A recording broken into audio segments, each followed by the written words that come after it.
அன்பானவர்களே, அன்பு வணக்கங்கள். உங்கள் உள்ளே இருக்கின்ற உங்களுடைய ஆன்மாவை நீங்களே பார்க்க முடியும். என்ன ஆச்சரியமா இருக்குதா? நிச்சயமாக உங்கள் உள்ளே இருக்கின்ற உங்கள் ஆன்மாவை உங்களாலேயே காண முடியும். நாம் இதுவரை ஒருவர் இறந்து போன பின் அவர் உடலில் இருக்கின்ற ஆன்மாவானது வெளியேறி அவர் உடலுக்கு மேலே இருக்கிறது. பல நாட்கள் அந்த ஆன்மா அவர் வீட்டுக்குள்ளேயே இருக்கிறது என்பதை பற்றியெல்லாம் கேள்விப்பட்டிருக்கிறோம். ஆனால் அது 100% உண்மை என்பதை ஆவி உலக ஆராய்ச்சியாளர்களும் மருத்துவ உலகமும் நிரூபித்து காட்டியிருக்கிறது. அந்த ஆன்மாவை புகைப்பட கருவியில் கேமராவில் எடுத்தும் காட்டியிருக்கிறார்கள். மற்றொருவருடைய ஆன்மாவைத்தான் நம்மால் பார்க்க முடியும். சாதாரண மக்களால் அதை பார்க்க முடியாது. யோகிகள், ரிஷிகள், ஞானிகள், முனிவர்கள், ஞான திருஷ்டி இருப்பவர்கள், 3ஆம் கண் திறந்தவர்கள் அந்த ஆன்மாவை காண முடியும் என்று பல்வேறு புத்தகங்களில் எழுதப்பட்டிருக்கிறது. சித்தர்களும் இதை உண்மை என்று சொல்கிறார்கள். அப்படி இருக்கும்போது ஒருவர் உயிரோடு வாழும் போதே அவருக்கு உள்ளே இருக்கின்ற அந்த ஆன்மாவை அவரால் காண முடியுமா என்றால் நிச்சயமாக முடியும். அதற்கு சில பயிற்சிகளும் வழிமுறைகளும் இருக்கிறது. இது தொடர்ந்து விடாப்பிடியாக நாம் செய்து வரும்போது உங்களுடைய ஆன்மாவானது உங்கள் உடலிலிருந்து வெளியே வந்து எதிரிலேயே நிற்பதை உங்களுடைய கண்களாலேயே நீங்கள் காண முடியும். நிச்சயமாகவா? நிச்சயமாக தான். இதை பல்வேறு அவதாரங்கள் நிரூபித்து காட்டியிருக்கிறது. வள்ளல் பெருமான் கூட இது உண்மை என்று கூறியிருக்கிறார். அவர் சில பயிற்சிகளையும் தந்து சென்றிருக்கிறார். இதை என்ன சொல்லுவார்கள்? சூக்கும தரிசனம் என்று சொல்லுவார்கள். சோல் தரிசனம், ஆன்ம தரிசனம். அப்போ எங்களால பார்க்க முடியுமா? நிச்சயமாக பார்க்க முடியும். நீங்கள் செய்ய வேண்டியது என்னவென்றால், முதலில் இதன் மேல் நம்பிக்கை இருக்க வேண்டும். பின்பு ஒரு ஆள் உயர முகம் பார்க்கும் கண்ணாடியை எடுத்துக் கொள்ளுங்கள். அந்த கண்ணாடி எதிரில் நின்றவாறோ அல்லது எதிரில் ஒரு நாற்காலி போட்டு அதில் உட்கார்ந்தவாறோ, கண்ணாடிக்கும் உங்களுக்கும் 3 அடி தூரம் இருப்பது போல இடைவெளி விட்டு சரியாக அமர்ந்து கொள்ளுங்கள். கண்ணாடியில எங்க உருவம் தானே தெரியும் அது கேட்கலாம். உங்க உருவம் தான் தெரியும். முதல்ல உங்க உருவம் தானே வெளியே இருக்குது, அதுதான் உங்க உருவம் தெரியும். முதல்ல அந்த பிசிக்கல் பாடி அதுதான் தெரியும் நீங்க கண்ணால பார்க்கும் போது. ஆனால் அந்த கண்ணாடியில் உங்களுடைய இரு பார்வையை, விழியை கொண்டு உங்கள் உருவத்தையே பார்த்தவாறு அமர்ந்திருக்க வேண்டும்.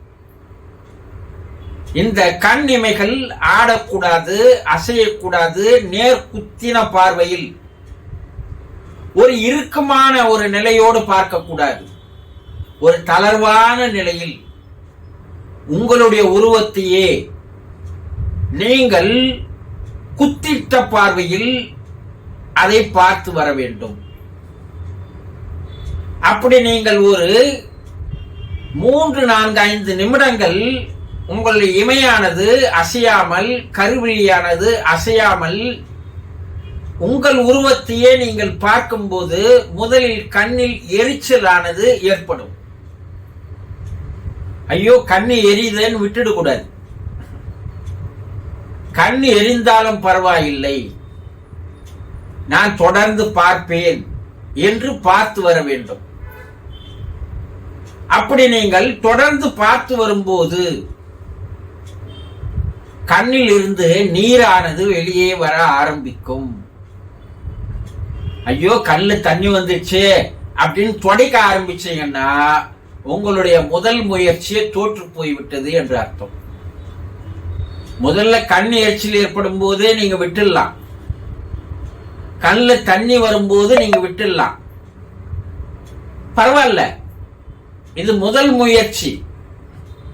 ஆனா தொடர்ந்து மறுபடியும் அந்த முயற்சியை மேற்கொள்ளுங்கள். ஆரம்பத்தில் கண் எரியும், கண்ணுல தண்ணி வரும், ஆனா அது போக போக நின்றுவிடும். இப்ப எதிரில் இருக்கின்ற உருவம் படிப்படியாக நீங்கள் அதை பார்த்தே வரும்போது உங்களுடைய தூள உடலானது சிறிது சிறிதாக மறைய ஆரம்பிக்கும். உங்களுடைய தூள உடலை சுற்றி ஒரு ஒளி வட்டமானது முதலில் தெரிய ஆரம்பிக்கும்.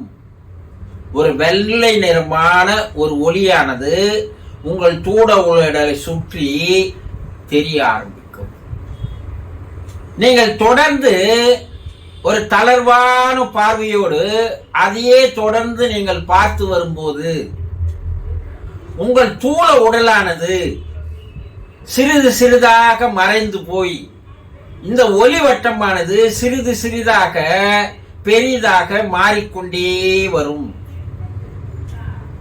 ஒரு அமாவாசை நிலவானது எப்படி படிப்படியாக அது ஒளித்தன்மையை பெற்று வருகிறது, வளர்ப்பிறை பெற்று வருகிறதோ அது போல உங்களுடைய உருவமானது சிறிதாக வெண்மை நிற ஒளியில் அது முழுவதுமாக ஒரு குறிப்பிட்ட நேரத்திற்கு அப்பால் அந்த வெண்மையான ஒளி மட்டுமே, உருவம் மட்டுமே அந்த கண்ணாடியில் தெரியும். உங்களுடைய ஆன்மா உங்களுடைய கண்ணின் வழியாக வெளியே வந்து அந்த சூக்கும உடலானது, அந்த ஆன்மாவானது, ஆவியானது, ஆத்மாவானது, ஜீவனானது, ஜீவாத்மாவானது அந்த கண்ணாடியில் தெளிவாக வெள்ளை நிற ஒளியோடு உங்கள் உருவம் அப்படியே இருக்கும், வெண்மை நிறமாக காட்சி தரும். நீங்கள் அதை பார்த்து பழகி நீங்கள் சில நாட்களுக்கு பழகி வந்தால், நீங்கள் ஒரு தனியான இடத்தில் அமர்ந்து கண்ணை மூடினால் உங்களுடைய ஆன்மா உங்களுடைய எதிரிலேயே வந்து நிற்கும், அமர்ந்திருக்கும். உங்கள் ஆன்மாவோடு நீங்கள் பேசலாம், உங்கள் ஆன்மாவோடு நீங்கள் உறவாடலாம். உங்க ஆன்மா உங்களுக்கு பல்வேறு நல் வழிகளை, நல் உபதேசங்களை, நல்ல பயிற்சிகளை, நல்ல வழிகாட்டுதல்களை உங்களுடைய ஆன்மா உங்களுக்கு தரும். ஆன்மா தருமா? நிச்சயமாக. ஆன்மா என்பது என்ன? இறைநிலைதான், இறைவன் தான், ஆண்டவன் தான், கடவுள் தான், பரம்பொருள் தான், பரமசிவன் தான், பரமபிதாதான். உங்கள் அகத்திற்குள்ளேயே ஆண்டவன் அமர்ந்திருக்கிறான் என்று சொல்கிறார்கள் அல்லவா? அதுதான் அந்த ஆன்மா. அந்த ஆன்மா வெண்மை நிறமாக காட்சி தரும். அதை பார்க்கும் பொழுது உங்களுடைய ஆன்மாவை வெண்மை நிறமாக நீங்கள் வாழும் காலத்தில் நீங்களே பார்க்கும்போது உங்களுக்கு பல்வேறு விதமான அதிசயங்கள், அற்புதங்கள் உங்கள் வாழ்க்கையில் நடக்கும். இந்த பயிற்சியை எப்படி செய்வது?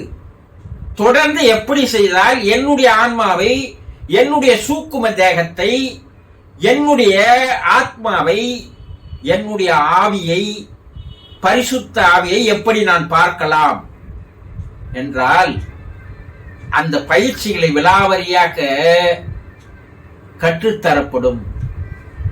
இதை ஆரம்பத்தில் கண்ணாடி தவம் என்று சொன்னார்கள். இதை வேதாத்ரி மகரிஷி அவர்களும் கண்ணாடி தவமாக அதை வெளிப்படுத்தினார். வள்ளல் பெருமானும் அவர்கள் கண்ணாடி தவமாக அதை காட்டினார். ஒரு படி மேலே வள்ளல் பெருமான் போய் கண் ஆடி என்றால் இந்த கண் ஆடுகின்ற அந்த நடுமையத்தில் ஒரு ஒளி இருக்கிறது. அந்த ஒளியை தான் உன்னுடைய ஆன்மா, ஆத்மா, ஆவி, ஜீவன், ஜீவாத்மா என்று சொன்னார். அந்த கண்ணில் இருக்கின்ற ஒளியையே வெளியே கொண்டு வந்து அந்த கண் மூலமாகவே உங்களுடைய உள்ளே இருக்கின்ற அந்த ஆவியை, ஆத்மாவை வெளியே கொண்டு வந்து எதிரில் நிற்கின்ற கண்ணாடியில் உங்களால் பார்க்க முடியும். இந்த பயிற்சி எல்லாம் உங்களுக்கு வேண்டும் என்றால் தொலைபேசியில் தொடர்பு கொள்ளுங்கள்.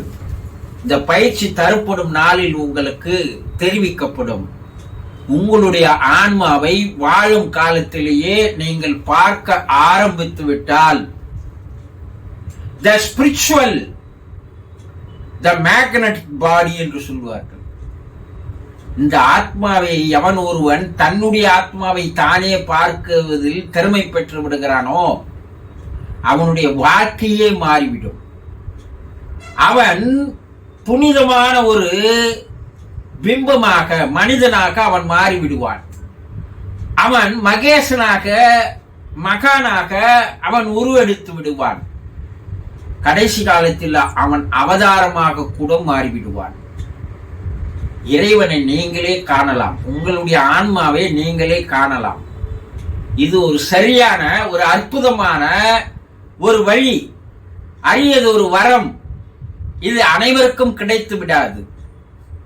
அது லட்சத்தில் ஒருவருக்கு, கோடியில் ஒருவருக்கு கிடைக்கிறது என்று சொல்வார்கள். இந்த பயிற்சி எல்லாம் தொடர்ந்து செய்து வருபவர்களுக்கு உள் அளவிலும் வெளி அளவிலும் பல்வேறு மாற்றங்கள் வரும். நடை உடை பாவனைகள் மாறிவிடும், நடவடிக்கைகள் மாறிவிடும், பழக்க வழக்கங்கள் மாறிவிடும், குணநலன்கள் மாறிவிடும். தெய்வ அம்சமாக உருவெடுக்க ஆரம்பித்து விடுவீர்கள். ஆசைதானே? உங்களுடைய ஆன்மாவை நீங்களே பார்ப்பதற்கு விருப்பம் தானே? தொடர்பு கொள்ளுங்கள், கற்றுக்கொள்ளுங்கள். உங்கள் ஆன்மாவை நீங்கள் பார்த்து உங்கள் வாழ்க்கையை உயர்த்தி கொள்ளுங்கள், புனிதமாக்கிக் கொள்ளுங்கள். சந்தோஷம்.